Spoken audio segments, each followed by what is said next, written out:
Halo, Pak Bobi. Sekali-sekali main-main sini ke Aceh, Pak Bobi. Jadi biar bisa lihat kalau plat BK itu banyak banget ada di Aceh.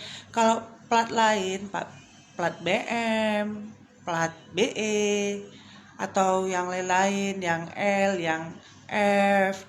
Nah, itu biasanya memang plat orang yang tinggal di luar daerah provinsi. Kesini tuh cuma singgah doang.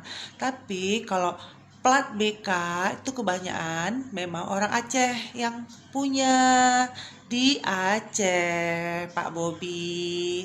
Jadi untuk plat-plat BK udah bisa diadakan pemutihan. Tolong Pak Mualim diarahkan langsung sosialisasikan pemutihan plat BK di Aceh jadi BL.